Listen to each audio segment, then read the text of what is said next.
Since 2007, almost 20 years. Oh, you are part of us now. You are no longer a German. I've only met a South African illegal immigrant in Ghana.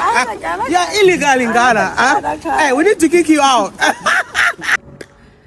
And I must say I'm very disappointed. I'm very, very disappointed. I think our government has a serious communication problem.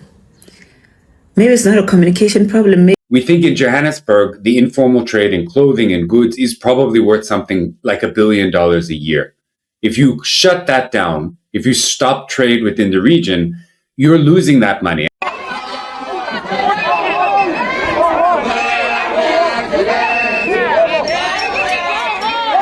So the US government seeks to end or block the funding for HIV patients in South Africa, all because of this xenophobic thing that has been going on. And one of these much leaders has been disgraced by a German woman, and bro, it is strange, and South Africans are doing what? Are reacting. And also Jacinta has something to say in this video. Don't forget to like, don't forget to subscribe. You don't lose anything by liking. Just give the video a thumbs up, comment whatever you think, and subscribe. Let's go into the video. The State Department has confirmed to NPR that it will phase out HIV/AIDS funding to South Africa by next March.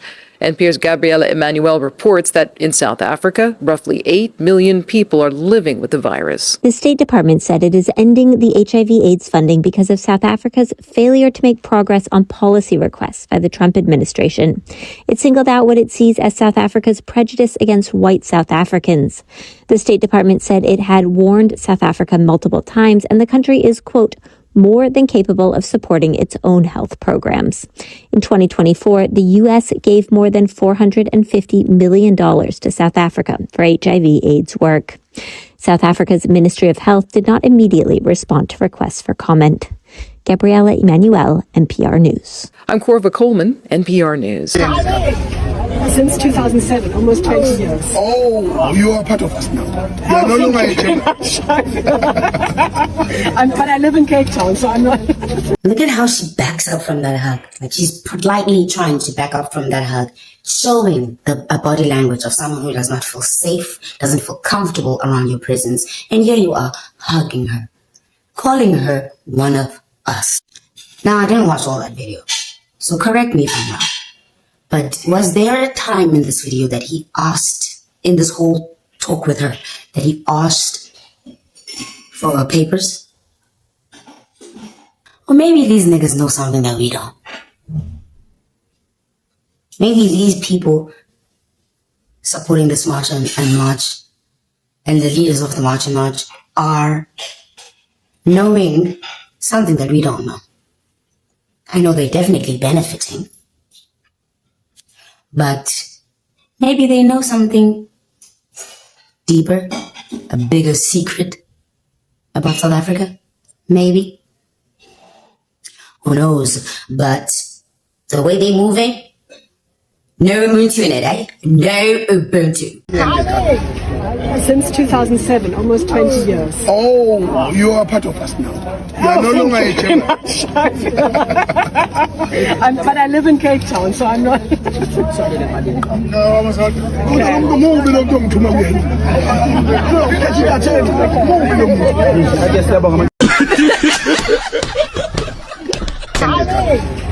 Since 2007, almost 20 years. Oh, you are part of us now. You are no longer a German. But I live in Cape Town, so I'm not. South Africa is a movie. We live in a drama. It's a series. Every day you will be shocked by something new.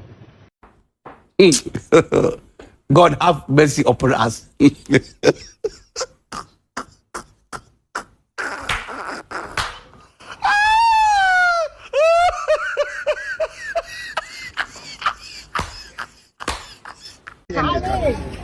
Since 2007, almost 20 years. Oh, you are part of us now.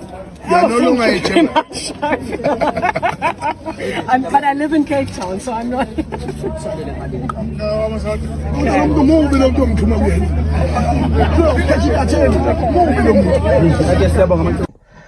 Guys, you guys who follow March and March, So, is this what you support? This is what you support. So, white people are part of us, but black Africans are not part of us. White people are part of us, but black Africans are not part of us. You know, there are black Africans who have been here in South Africa longer than this white woman. But you will never hear him say, you are one of us, you are part of us. He will be calling them dogs. Lazy, let me go doily. That's what he will be calling the black Africans. But look at how he's laughing around a white woman. And that white woman is not even trying to entertain him. He's busy trying to hug her, but she's moving away. You can even see she's moving away because you stink. You are stinking. Your armpits are stinking. You can see that white woman is trying to avoid you. Don't hug me. Don't hug me. That's what the Zulus do. Every time when they see a white person, they will bow down. They will bow down like they are seeing God. To them, a white man is God. A white man is God to these people. But they will hunt black Africans like they're dogs, like they're animals. They even go to the extent of killing their black people. But look at how they behave when it has to do with a white person. Look at them. Guys, I'm tired of this nonsense. I'm actually tired of this treatment that black people are facing here in this country. But these people, when they see white people, I'm tired of this. 26th of June, I'm calling on all tribes who have been mistreated here in South Africa. All tribes, I'm talking about all Africans. All Africans. I don't care if you're Sotho. I don't care if you whoever you are. Friday, 26th of June, we are marching to the Human Rights Commission. We are saying no to xenophobia. We are saying no to Afrophobia. We are saying no to all this nonsense that these people are doing here in South Africa. We will not watch our black people get mistreated each and every day by these people. But when they meet the actual enemy, they bow down to their feet. We will not allow that. So come all on Friday, meet me at Johannesburg. We'll be marching to the Human Rights Commission. Be peaceful. Be peaceful. And please beware. Now that I've announced that on Friday we'll be marching to the Human Rights Commission, there will be a lot of fake information. There will be a lot of fake posters saying that I'm inviting illegal immigrants to this march. I am not inviting any illegal immigrants. If you are an illegal immigrant in South Africa, please go home and fix your documents. You'll come back. I am only inviting people who are legal here in this country. If you are a legal document holder here in South Africa, you are allowed to come to the march and join us. No one is going to tell you you are not allowed to come here in South Africa and join a march, because until you are allowed to go to the concerts, you are allowed to attend every other thing. So even the marches, you are allowed to come and attend those marches, especially when it is a march that protects the dignity of all black people. So on Friday, let us meet in Johannesburg, 9 o'clock in the morning. I want to see more than 5,000 people, 10,000 people, all Africans, all tribes in South Africa who are against xenophobia, who are against the mistreatment of black people. If when you hate black people, do not come to the march. Don't come to our march. This is a peaceful march.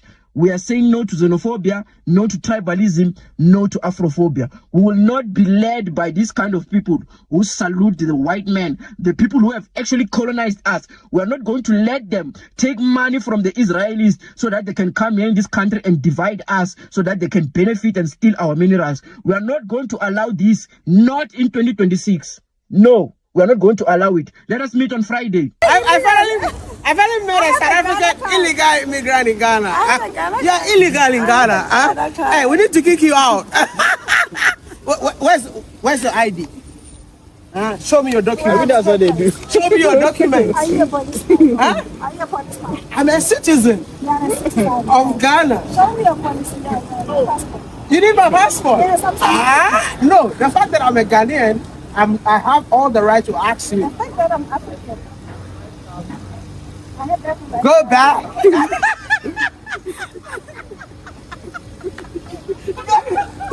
Go back. Go back. Go back. Go back to your country. Finally, I met a South African in Ghana. No, good to see you. South African Yeah. in Ghana. I hope you enjoy your stay in Ghana. I'm worried now.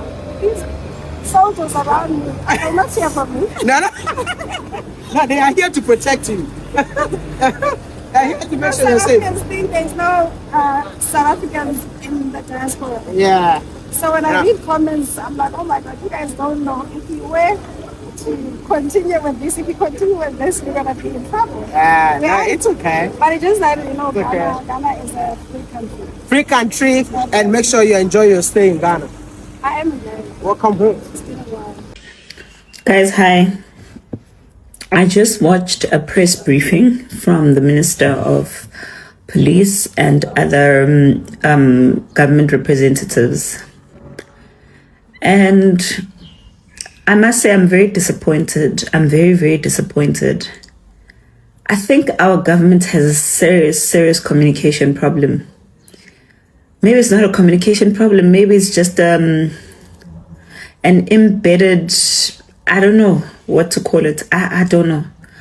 But the government of South Africa literally just went on TV and expressed that they're ready for the 30th, which is fine. And, you can sense a bit of threats here and there. It's okay. But the one thing I'm not understanding is why the government of South Africa is not addressing the real issue, which is illegal immigration and the crisis that we have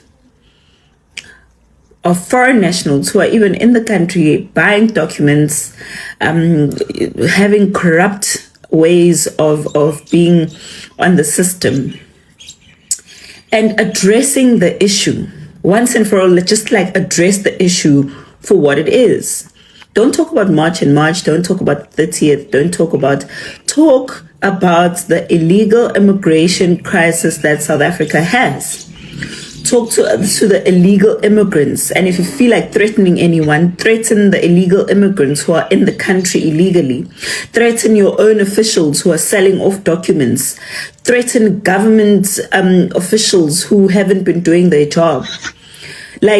Talk to the governments of other countries and threaten them if you feel like threatening someone. Why do you resort to threatening the citizens because they're responding to a crisis that you created? This is funny. This is really funny. Jacinta, I also don't understand why you always resort to threatening the government, even though they are responding to a crisis that you created. They wouldn't be responding to the 30th of June if you and your crew did not create the 30th of June. Have you forgotten that you are the one who created the 30th of June? It was you who created the 30th of June. That is why the government is responding accordingly to what you have created. Because you always know that people will ban shops. They will kill people. So the government needs to be prepared for that. But another thing that I find funny is that when, out of everything that the government has said, you are not prepared to talk about the 600 million that you just flushed down the drain. Pela when, right now, you just flushed 600 million of taxpayers' money down the drain. 600 million that was going to be meant for service delivery, that was going to help create jobs for people. Now the government has to use that to prepare for the 30th of June that you created. You are the one who created the 30th of June. So look now, you are misusing South African citizens' money right now. And those are the people that are looking at you that when you are going to create jobs for them. But you just lost 600 million right now. That's almost $1 billion, bro. That's $500 million that you just lost. That $500 million that would have been put into other things. Maybe they would have added on the SRD grant that they give citizens in South Africa. Maybe they would have done something meaningful with it. But you're not addressing that. When we're saying, hey, the government is threatening us, the government needs to address illegal immigration. They've been addressing that most. You see them deporting people each and every day. You see them arresting people each and every day. The government even said that they have a solution for this. They are introducing digital IDs. But you don't want, you still say when they are not deporting. How do you want them to address this issue? You want them to take everyone out in one day and drive everyone out of South Africa in one day. That's how when you think they will address this issue. You don't actually think that this is a process. Because under these people need to be, they go through processes. Jacinta, when you need to tell the people that right now, as much and much, we just flushed 600 million of your money down the drain. People who work hard, who support much and much right now, people who pay tax. Everything is expensive now. People pay tax here in this country. They pay a lot of tax. And that tax, they hope it will help their grandparents, it will help their children. Look at you, what you just did. You just gave the government a reason to loot money. And they won't even be looting it because they are spending it on protecting this country. And there is no country that does not have immigrants. They also need to protect the other immigrants that are here in this country because your people have been going around beating people even though they have passports here in this country. They don't care if people have passports or they don't have passports. The political parties that support you, listen to what they're saying. This is also enough, it's enough. Bonke document or not document abake bahambe silungisizwe lethu babuye babuye maseqondile okwamanje nje siyacela abasitethele abahambe babuyele emazweni abo. It's one of the leaders in the political party that when you are supporting because you are a Zuma, the political party that has been paying you to do all these madness things, that's one of the leaders. That's what they are saying. So what do you think the government is going to think right now? You think the government is not going to act? They have to act because they also have to protect the legal documents because you people and the movement that you have started do not care if someone is legal or illegal.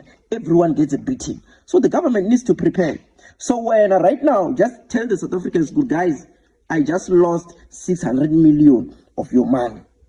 That's what you need to be telling them. Don't tell us about the government addressing illegal immigration. They are addressing it. We see them, Tina, every day that they are addressing it. When I address the issue right now that you just lost 600 million of taxpayers' money that was supposed to be meant for service delivery, you just lost their money right now. People will go hungry in this country because of you.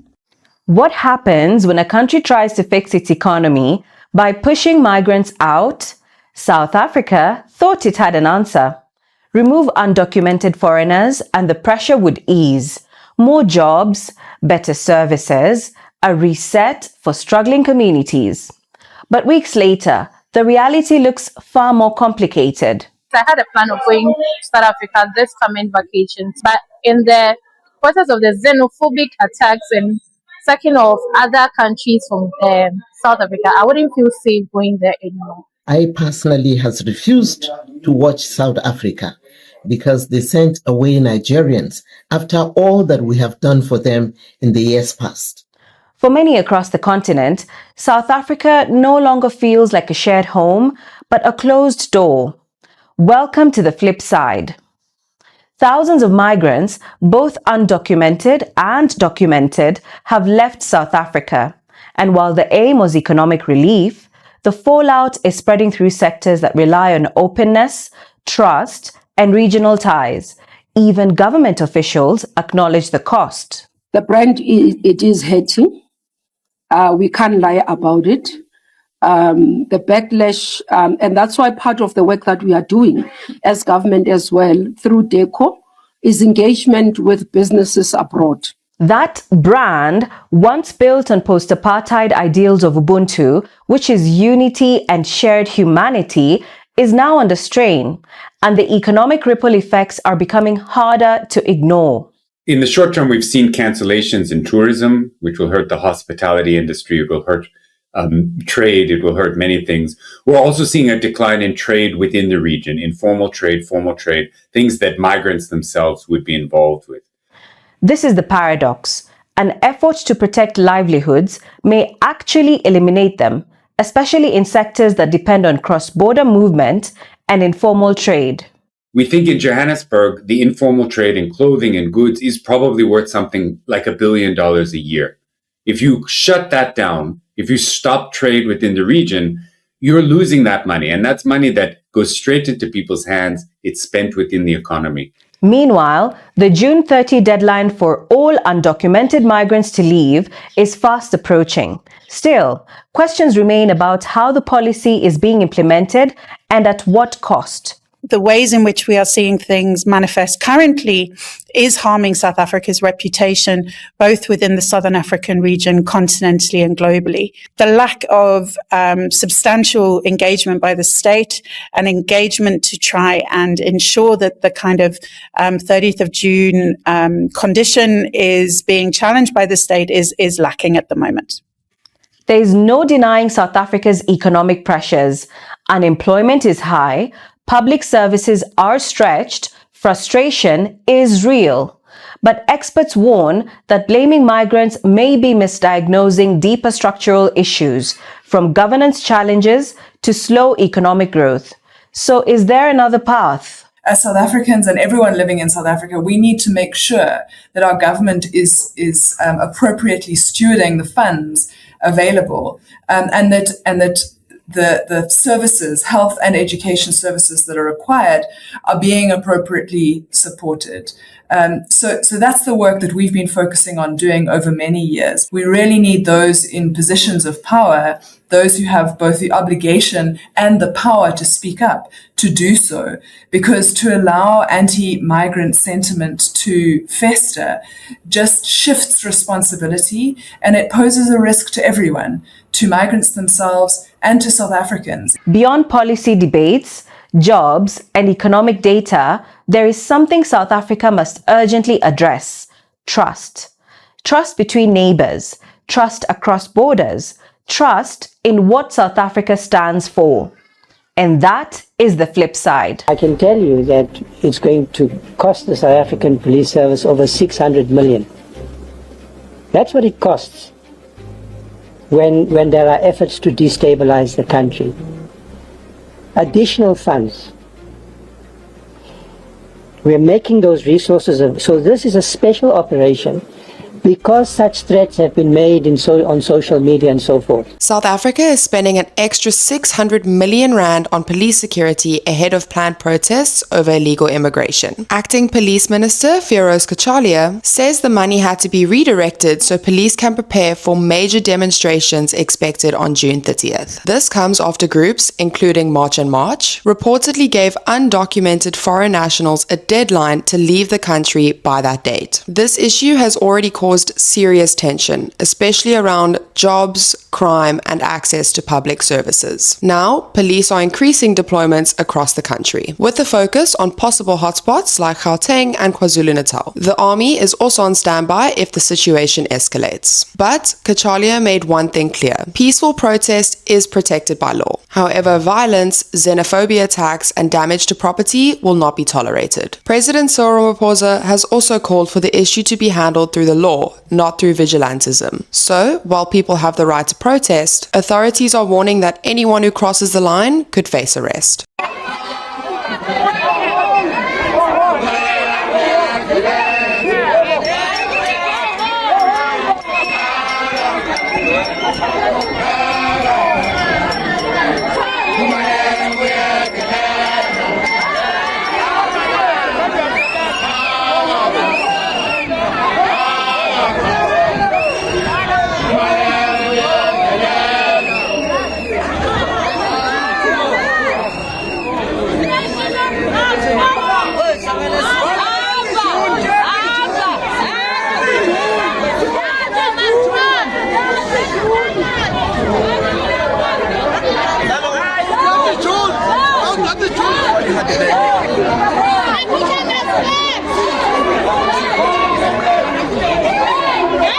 It is now 7 days, exactly a week before the so-called deadline of 30 June for illegal foreigners to leave South Africa.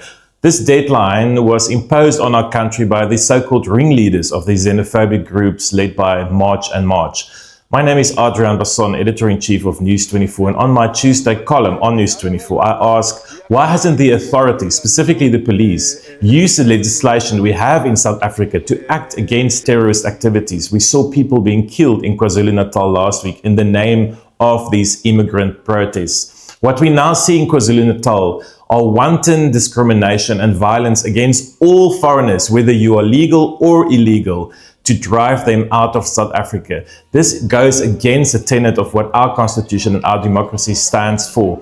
The Home Affairs Department have started to actually document illegal foreigners, move many of them into refugee camps and out of South Africa. But still we have these groups in specifically Durban inflaming violence. And my question to the authorities are, why are you not using this legislation we have, specifically targeting these kinds of terrorist activities that threaten the constitutional order, that threaten the peace of the land? People are saying we are expecting something worse than March 2021, when we saw those terrible riots in Durban that led to almost 400 deaths. We cannot afford to see the same again next week. I'd like to hear your views on any of News 24's platforms. Please read my columns and engage. So what is happening in South Africa right now has made the US government taking a decision. But for them, we all know it is not about the black Africans. You know, it even started way before the black Africans. They are saying some white South Africans are also facing some prejudice and all that in South Africa. So if you remember, some months ago, US government received some white South Africans in the US and giving them asylum or whatever, status or whatever. But some of them also felt, Charlie, US is still not good for them, so some of them did what? Traveled back to South Africa. So this is basically the reason why the US government wants to block the HIV funding to South Africa. And this match and match guy, it's just funny. Listen, if it was a black African, you will not say they are part of you. Some black Africans have lived in South Africa for even more than the years that this particular German lady is saying she has lived. This lady said she came to South Africa 2007. Some people have been living there even before you guys gained your freedom, or let's say apartheid ended, and you are not calling these people part of you. But this German lady, you are Charlie, it's funny. You see how brainwashed their minds are. They like white people, but they hate their own black people. It's just crazy. And for Jacinta, this is between you and your government, yes, but sometimes I don't know. If something doesn't go the way you want it or you like it, why do you criticize? Just allow the thing to go. But Jacinta will criticize their government, and just imagine the words that she is using. They don't know how to communicate because they did not say what you think they should have said. It's just crazy, Charlie. For me, this is what we are seeing. South Africa losing a lot, tourism wise and everything, as you saw in the news. So Charlie, we are here, we are watching what is going on in South Africa. Thank you so much for watching.